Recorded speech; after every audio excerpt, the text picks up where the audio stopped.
ورحمۃ اللہ وبرکاتہ۔ وعلیکم السلام ورحمۃ اللہ وبرکاتہ۔ الحمد للہ وحدہ والصلاۃ والسلام علی من لا نبی بعد اما بعد فاعوذ باللہ من الشیطان الرجیم بسم اللہ الرحمن الرحیم وما خلقت الجن والانس الا لیعبدون وقال النبی صلی اللہ علیہ وسلم الدنیا سجن المؤمن و جنت الکافر صدق اللہ العظیم۔ طلب دنیا کر کے دیکھا فکر عقبہ کر کے دیکھ، طلب دنیا کر کے دیکھا فکر عقبہ کر کے دیکھ، سب کو اپنا کر کے دیکھا رب کو اپنا کر کے دیکھ، منہ دیکھ لیا آئینے میں پر داغ نہ دیکھا سینے میں، منہ دیکھ لیا آئینے میں پر داغ نہ دیکھا سینے میں، دل ایسا لگایا جینے میں مرنے کو مسلمان بھول گئے۔ میرے عزیز ساتھیوں، میرے محترم بزرگوں، اللہ تبارک و تعالیٰ کا احسان ہوا، کرم ہوا کہ اللہ تبارک و تعالیٰ ہمیں اور آپ کو اس انجمن میں بیٹھنے کی توفیق عطا فرمائی۔ اللہ سے دعا کیجیے اللہ تبارک و تعالیٰ ہمارے اس بیٹھنے کو قبول فرمائے۔ میرے عزیز ساتھیوں، اللہ تبارک و تعالی ارشاد فرماتا ہے وَمَا خَلَقْتُ الْجِنَّ وَالْإِنسَ إِلَّا لِيَعْبُدُونَ، کہ ہم نے انسان اور جنات کو صرف اپنی عبادت کے لیے پیدا کیا۔ تو پتہ یہ چلا کہ اللہ تبارک و تعالی جو ہمیں اور آپ کو اس دنیا میں بھیجا ہے، بھیجنے کا مقصد ہے، وہ مقصد اللہ تبارک و تعالیٰ کی عبادت کرنا ہے۔ ہم اور آپ یوں ہی نہیں آئے ہیں، دنیا میں دل لگانے کے لیے نہیں آئے ہیں، دنیا بٹورنے کے لیے نہیں آئے ہیں، دنیا میں عیش و عشرت کی زندگی گزارنے کے لیے نہیں آئے ہیں، بلکہ ہم اپنے رب کو منانے کے لیے آئے ہیں، رب کی اطاعت و فرما برداری کرنے کے لیے آئے ہیں۔ یاد رکھیے کہ اگر ہم اور آپ اس دنیا میں رہ کر کے اللہ کی عبادت نہیں کریں گے، کل قیامت کے دن خدا پوچھے گا پھر جواب کیا دیں گے؟ یہ دنیا ہمارے اور آپ کے لیے قید خانہ ہے۔ پیارے آقا فرماتے ہیں، جناب محمد رسول اللہ صلی اللہ علیہ وسلم فرماتے ہیں الدنیا سجن المؤمن و جنت الکافر، کہ دنیا مومنوں کے لیے قید خانہ اور کافر کے لیے جنت ہے۔ میرے عزیز ساتھیوں، ذرا سوچئے، غور کیجئے، یہاں پر اس حدیث میں کہ آقا خود فرماتے ہیں کہ دنیا مومن کے لیے قید خانہ ہے اور کافر کے لیے جنت ہے۔ پتہ کیا چلا کہ ادھر ایک طرف قرآن میں اللہ فرماتا ہے وَمَا خَلَقْتُ الْجِنَّ وَالْإِنسَ إِلَّا لِيَعْبُدُونَ، کہ ہم نے انسان اور جنات کو صرف اپنی عبادت کے لیے پیدا کیا ہے۔ اور ادھر پھر آقا صلی اللہ علیہ وسلم فرماتے ہیں کہ الدنیا سجن المومن و جنت الکافر، دنیا مومنوں کے لیے قید خانہ اور کافروں کے لیے جنت ہے۔ تو ہمیں چاہیے کہ اس دنیا میں رہ کر کے ہم اللہ کے حکم کے مطابق ہماری زندگی گزرے تو ہم کامیاب ہوں گے۔ اگر ہماری زندگی اللہ اور اس کے رسول کے راستے سے کٹ کر گزری، اللہ کے حکم کو ٹھکرا کر کے ہماری زندگی گزری، نبی کے طریقے کو چھوڑ کر کے ہماری زندگی گزری، یاد رکھیے میرے عزیز ساتھیوں، ہم ناکام ہو جائیں گے، اللہ ہم سے ناراض ہو جائے گا۔ خود اللہ تبارک و تعالی سورہ کہف کے اندر اس دنیا کے بارے میں اپنے نبی سے خطاب کرتے ہیں اور اللہ فرماتے ہیں اے میرے محبوب صلی اللہ علیہ وسلم اس دنیا کی مثال اس پانی سے کیجئے۔ سورہ کہف کے اندر اللہ فرماتا ہے کہ اے میرے نبی اس دنیا کی مثال اس پانی سے کیجئے جس کو میں نے نازل کیا ہے، جس کو میں نے آسمان سے اتارا ہے۔ چنانچہ آئیے یہ مثال کو سمجھنے کی ہم اور آپ کوشش کریں کہ اللہ نے دنیا کی مثال پانی سے دی ہے۔ وہ مثال کیا ہے؟ وہ مثال یہ ہے کہ جب آدمی کسی نالا میں یا تالاب میں یا ندی میں داخل ہوتا ہے تو بنا بھیگے ہوئے نکل نہیں سکتا ہے، جسم ضرور بھیگ جاتا ہے اور کپڑا ضرور بھیگ جاتا ہے۔ اسی طرح جب آدمی ندی میں جاتا ہے، پانی میں جاتا ہے، جسم بھیگ جاتا ہے۔ اسی طرح جب یہ دنیا میں کوئی لگ جاتا ہے وہ بھی گناہوں سے بچ نہیں پاتا۔ اور ایک مثال یہ بھی ہے کہ جب پانی باڑھ آئے، سیلاب آئے، پانی زیادہ ہو جائے ندی تالاب وغیرہ سے، گاؤں میں داخل ہو جائے تو نقصان ہوتا ہے۔ اسی طرح جب دنیا کسی کے اندر داخل ہو جاتی ہے وہ گمراہ ہو جاتا ہے، وہ اللہ کو بھول جاتا ہے، وہ نبی کے سنت کو چھوڑ دیتا ہے، وہ آخرت کو بھول جاتا ہے۔ اور تیسری مثال یہ ہے کہ جب سیلاب آتا ہے تو سیلاب کبھی ارڑیا میں رہتا ہے تو پانی فوراً پورنیہ پہنچ جاتا ہے۔ تو یہ مثال یہ ہے کہ جب دنیا ہمارے پاس ہے، مال و دولت ابھی ہمارے پاس ہے تو یہ مال و دولت ہمارے پاس نہیں رہے گی، بلکہ ہمارے پاس آج ہے تو کل ہمارے پوتے کے پاس رہے گی، یہ دولت کل ہمارے بیٹے کے پاس رہے گی۔ یہ دنیا کی مثال ہے۔ اور آپ نے نام سنا ہوگا امام غزالی کا، جو فلسفے کے ایک بہت بڑے امام گزرے ہیں، امام غزالی رحمت اللہ علیہ۔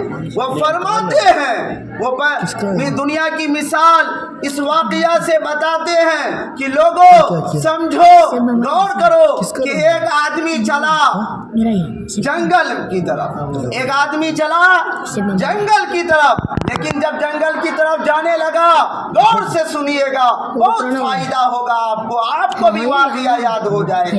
ایک آدمی چلا جنگل کی طرف، لیکن جب جنگل کی طرف گیا ایک شیر اس کے پیچھے میں لگ گیا اور شیر اس کو دوڑانے لگا شیر، اور وہ آدمی بھاگتا گیا بھاگتے جنگل کے جب بیابان کے بیچوں بیچ میں گیا، وہاں کچھ نہیں ہے آگے میں، اور پیچھے شیر ہے اور آگے میں ایک کنواں ہے۔ اب کیا کرے؟ جان بچانی پیاری ہے، جان بھی پیاری ہے۔ اب شیر پیچھے مڑے تو شیر کھا جائے، آگے جائے تو کنویں میں داخل ہونا پڑے۔ اب اس نے غور کیا، اپنے دل کو مطمئن کیا اور سمجھایا اپنے آپ کو کہ دیکھو کہ اگر پیچھے جائیں گے تو شیر کھا لے گا، آگے جاتے ہیں تو کنواں ہے، چلو کنویں میں ہی گر جاتے ہیں، ہو سکے بعد میں نکل سکتے ہیں۔ وہ آدمی جاتے کنویں پر گر جاتا ہے، لیکن جب گرتا ہے تو کنویں کے مانگ کے نیچے میں اور دیوار پر کنویں کے یعنی ہری ہری گھاس ہوتی ہے اور اس گھاس کو پکڑ کے لٹک جاتا ہے، لیکن اوپر شیر بیٹھا ہوا ہے اور وہ گھاس کو پکڑا ہوا ہے۔ لیکن کچھ ہی دیر کے بعد دو چوہا آتا ہے، ایک کالا ہوتا ہے ایک سفید ہوتا ہے، اور دونوں آ کر کے اس ہری ہری گھاس کو کھانے لگتا ہے، جس کو پکڑا ہوا ہے اس کو کھانے لگتا ہے۔ لیکن وہ آدمی جو کنویں میں گرا ہوا ہے ہری ہری گھاس کو کھا رہا ہے، وہ سامنے بازو میں دیکھتا ہے کہ اسی دیوار میں، کنویں کے دیوار میں شہد مکھی بیٹھ کر کے، شہد بھی مکھی بیٹھی ہوئی ہے اور شہد وہاں پر تیار ہے۔ یہ آدمی جو ہے کیا کرتا ہے اب کیا کرتا ہے کہ وہ وہاں پر یہ بھول جاتا ہے کہ ہم گھاس کو پکڑے ہوئے ہیں، اور وہاں کنویں میں بھی جا کر کے وہ دنیا جو مکھی جو شہد بنایا ہے اور اس شہد کو پکڑ لیتا ہے، کھانے کے لیے کھا لیتا ہے، اور نیچے میں جو ہے وہ کنویں کے نیچے میں ایک اژدہا بیٹھا ہوا ہے بڑا، لیکن اس کو پتہ نہیں چلتا ہے، وہ اژدہے کو بھی بھول جاتا ہے اور چوہے کو اور گھاس کو بھی بھول جاتا ہے، اور وہ شہد کھاتا ہے۔ جب شہد کو ایسے پکڑتا ہے، پکڑنے کے ساتھ ساتھ وہ اژدہے کے منہ میں گر جاتا ہے۔ تو آپ سمجھیے بات کو یہاں پر، وہ آدمی جب دوڑ رہا تھا تو کیسے دوڑ رہا تھا؟ شیر پٹا رہا تھا، بھگاتا ہوا لے جا رہا تھا، اور وہ بھاگ رہا تھا شیر کو دیکھ کر کے۔ وہ شیر نہیں تھا، وہ ملک الموت تھا۔ جب کنواں میں گیا تو کنواں نہیں ہے بلکہ وہ قبر ہے، اور جس کو وہ پکڑ کے تھا وہ زندگی ہے۔ ہری ہری گھاس جو تھی، یہ امام غزالی فرماتے ہیں، اس طرح سے مثال دی ہے کہ اس طرح سے لوگ دنیا کے چکر میں لگتے ہیں اور دنیا میں جا کر کے پھنس جاتے ہیں۔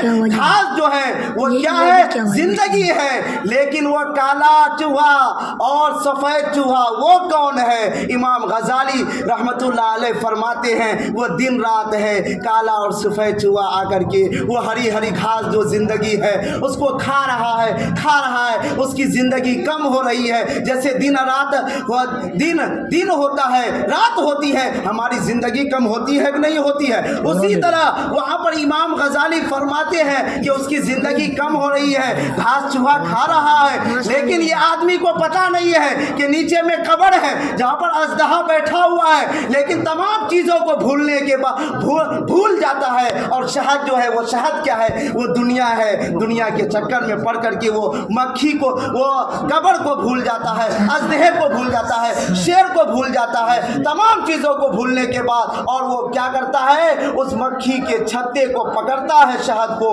اور جیسے پکڑتا ہے وہ اژدہے کے منہ میں گر جاتا ہے۔ امام غزالی فرماتے ہیں یہی دنیا ہے۔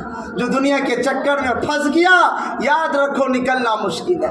اس لیے ہم طے کریں میرے عزیز ساتھیوں کہ ہم اور آپ جو یوں ہی نہیں آئے ہیں، بلکہ ہمارا اور آپ کا آنے کا مقصد ہے، وہ مقصد ہے اللہ رب العزت کی عبادت کرنا۔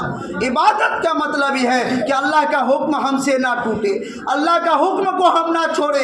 اللہ نے کہا نماز پڑھو تو نماز پڑھنی ہوگی، اللہ نے کہا زکات دو تو زکات دینی ادا کرنی ہوگی، اللہ نے کہا کہ حج فرض ہے تو حج ادا کرنا پڑے گا۔ اگر نہیں کریں گے کل قیامت کے دن اللہ تبارک و تعالی ہم سے پوچھے گا۔ آج ہم کس کے بنا پر، کس بات پر پھول رہے ہیں، کس بات کی گھمنڈ ہے؟ مٹی سے بنے ہیں، مٹی میں مل جائیں گے۔ آپ نے ایک نام بنی اسرائیل میں ایک بہت بڑے عابد رہا کرتا تھا۔ بنی اسرائیل میں ایک بہت بڑا عابد شخص تھا جو 500 برس تک اللہ کی عبادت کیے تھے۔ غور سے سنیے گا، 500 برس یعنی اللہ کی عبادت کیے تھے 500 برس تک۔ جب وہ عبادت کیے 500 برس تک، اللہ نے ان کے لیے ایک چشمہ جاری کر دیا، نہر کھدوا دیا، اور روزانہ اللہ تبارک و تعالیٰ کی جانب سے اس کو ایک انار ملتا تھا کھانے کے لیے۔ لیکن جب اس کا انتقال ہو جاتا ہے، جب اللہ کہتا ہے کہ جاؤ جنت کی طرف، وہ شخص کیا کہتا ہے؟ اللہ جنت میں بھیج رہے ہیں، وہ جو 500 سال عبادت کی اس کا کیا ہوگا؟ اللہ جنت میں بھیج رہے ہیں، وہ 500 سال تک ہم نے دنیا میں سجدے لیے ہیں، تہجد پڑھی ہے، نماز ادا کی، تمام چیزوں کو آپ کہاں رکھ دیے ہیں؟ اللہ نے کہا کہ اے میرے فرشتوں، اب اس شخص کی عبادت سے اور میری نعمت کے ذریعہ کیا حساب کرو۔ اس کو اپنی عبادت کے بارے میں زیادہ اس کو فخر ہے کہ ہم نے عبادت کیا ہو گیا، تو اب اے میرے فرشتوں اس میرے بندے کے ذرا عبادت کو دیکھو اور میری نعمت کو ذرا حساب لگاؤ۔ جب فرشتے نے حساب لگایا، حساب لگاتے لگاتے آخر میں کیا ہوتا ہے میرے عزیز ساتھیوں؟ اللہ کی دی ہوئی نعمت کا یہ جو آنکھ جو ہے، ان کے 500 سال عبادت کی آنکھ کی نعمت جو اللہ نے دی ہے، اس کا بھی عبادت کے ذریعہ کیا ہوتا ہے؟ حساب نہیں دے پاتے۔ اب اللہ کہتا ہے میرے فرشتوں اس کو اوندھے منہ گھسیٹ کر کے جہنم میں ڈال. جب جہنم میں ڈالنا ہوتا ہے جہنم میں جا کر چیختا ہے, چلاتا ہے, اے اللہ مجھ سے غلطی ہو گئی, اے اللہ مجھے معاف کر دیجئے, اے اللہ میں معافی چاہتا ہوں, اے اللہ اپنی رحمت کے ذریعہ ہمیں جہنم سے نکال دیجئے. اللہ کو رحم آتا ہے, ترس آتا ہے, آخر تو میرا بندہ ہے, چلو اس نے پھر معافی مانگ رہا ہے. اللہ جہنم سے نکال کر کے میں باہر لاتے, پھر کہتے ہیں اللہ کہ جاؤ اب جنت. تو اللہ جنت جانے سے پہلے اس آدمی سے سوال کرتا ہے کہ بتاؤ اب کس بنیاد پر جنت جا رہے ہو؟ کیا میں اپنی نیکی کی بنیاد پر جنت جا رہے ہو یا میری رحمت کی بنیاد پر جنت جا رہے ہو؟ تو وہ شخص کہتا ہے اے اللہ اب تو آپ کی رحمت کی بنیاد پر جنت جا رہے, میں 500 سال تک عبادت کی ہے, اس کی بنیاد پر جنت نہیں جا رہا ہوں. تو اللہ اس وقت اس سے کہتا ہے کہ اے میرے بندہ, میں تم سے اگر وہ جو پانی پیے ہو نا دنیا میں, اگر اس کا حساب لوں گا تو حساب دے نہیں پاؤ. تو میرے عزیز ساتھیوں, کس بات کی گھمنڈ ہے ہمیں؟ مٹی کے بنے ہیں, مٹی میں چلے جائیں گے. منہا خلقناکم وفیہا نعیدکم ومنہا نخرجکم تارۃ اخری. آئے ہیں چلے جائیں گے, اس لیے انشاءاللہ طے کرے کہ اللہ تعالیٰ سے دعا کیجئے, اللہ تعالیٰ جب بھی اس دنیا سے لے جائے اپنی مرضی کے مطابق لے زندگی اپنی, اللہ راضی ہو اس وقت ہم سے, اور جب تک اس دنیا میں رہیں اللہ تعالیٰ اپنی مرضی کے مطابق زندگی گزارنے کی توفیق عطا فرمائے. عمل سے زندگی بنتی ہے, جنت بھی جہنم بھی. عمل سے زندگی بنتی ہے, جنت بھی جہنم بھی. یہ خاکی اپنی فطرت سے نہ نوری ہے نہ ناری. وما توفیق الا باللہ.